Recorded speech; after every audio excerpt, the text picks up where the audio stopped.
Have you been keeping up with the hype for the Book of Boba Fett? There have been so many trailers and teasers that it's hard to keep them all straight.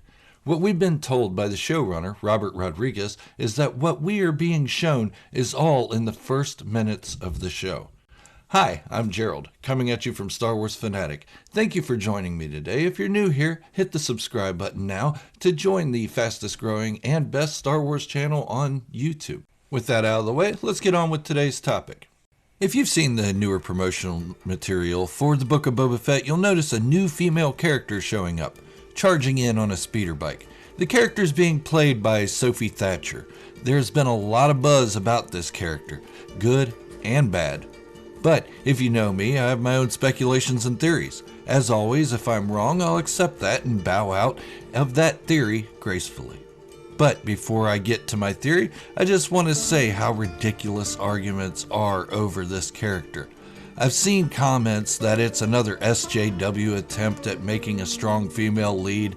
I've also seen that it's going to be a repeat of the Bad Batch and the Mandalorian with a young girl needing protection, or a young child. I also saw a few people say that this isn't their Boba Fett. No, this is not your Boba Fett. Not if you're stuck on him being a static character and never evolving. But the good thing is, you don't have to watch it. But if you don't watch it, you shouldn't criticize it, because you don't know what the show entails fully. Okay, with that little rant out of the way, on to my theory. I seriously don't think Dave Filoni, Jon Favreau, nor Robert Rodriguez are out to destroy the name of Boba Fett or his character, nor are they out to diminish him in any way. He's going to be a bigger badass than we've ever seen. I have given a lot of theories to the Book of Boba Fett, and at the end of this theory, I'll list them out in kind of a checklist. You can also check out my other theory videos on this series, and it goes all the way back to when the series was revealed. My theory of Sophie Thatcher's character goes hand in hand with some of those other theories.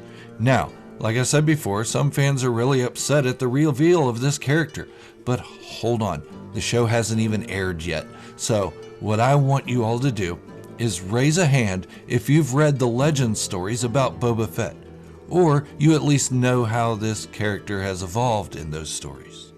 Okay, put your hands down. Now, I want the rest of you to raise your hand if all you know of Boba Fett has been shown on screen, whether through television series, the movies, or even the 1978 Star Wars Holiday Special.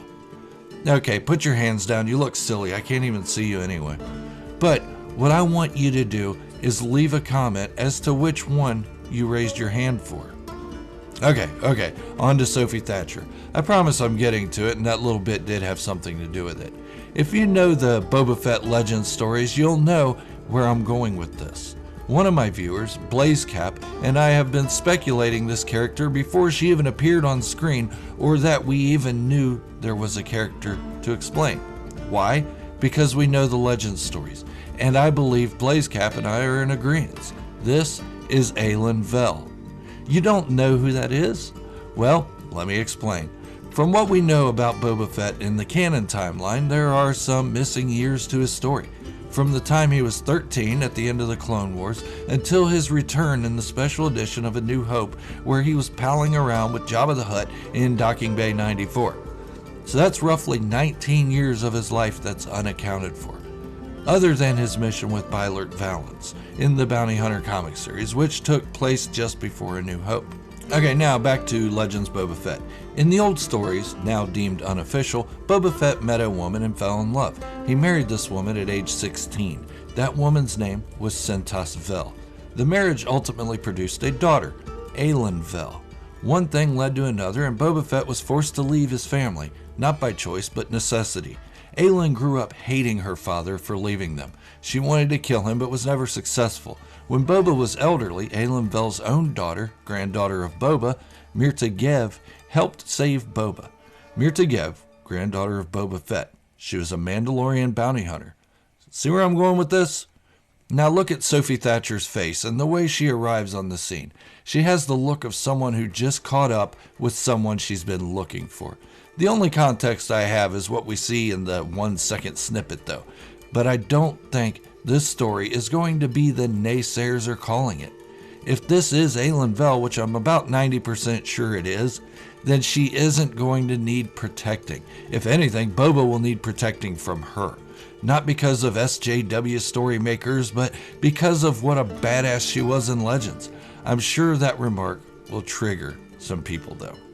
So before you all get your panties in a bunch thinking some SJW is going to ruin Boba Fett for you, think again, because yes, I believe this to be Aylin Vel, which makes sense. It goes along with the Boba Fett Legends story, and why add another character when there are plenty of characters to draw from the Legends continuity? We may even see flashbacks to her mother Centos Vel. That would fit Boba Fett's story nicely as well. The only issue I have with this appearance, why does she look CGI? That's all I got on that. So I promised to give a list of my theories, and here they are. Number 1, Aylin Vel is Sophie Thatcher. Number 2, Boba Fett won't remain a crime lord throughout the entire series. Number 3, Boba Fett will become the Mandalorian legacy he was meant to be, or Jaster's legacy. Number 4, Boba Fett will either become Mandalore or a really high-ranking Mandalorian. Number 5, the Book of Boba Fett will carry on for more than one season, with it morphing into a Fett family series going through future generations, just as Legends did. Number 6, Cobb Vanth will eventually join Boba. Number 7, Migs Mayfeld may enter Boba's care as well. Number 8, Boba will need the help of Din Djarin and the Mandalorians. Number 9, Tatooine may become a new Mandalore. Number 10, the greater threat of the Grysk will enter near the end of Season 1 or the beginning of Season 2.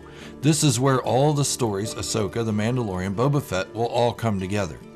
Number 11, Tusken Raiders helped bring Boba Fett back to health, and I said this a long time ago, way before we got any trailers or any news or anything. You can check that out in one of my videos.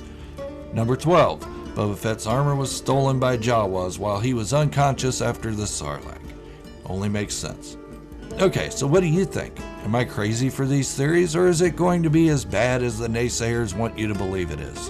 And the only real thing I have to say to those naysayers is, if it's as bad as you think it is, then just don't watch it. I mean, it's no skin off any of our backs, and it probably relieves us from having to hear some of your negative comments.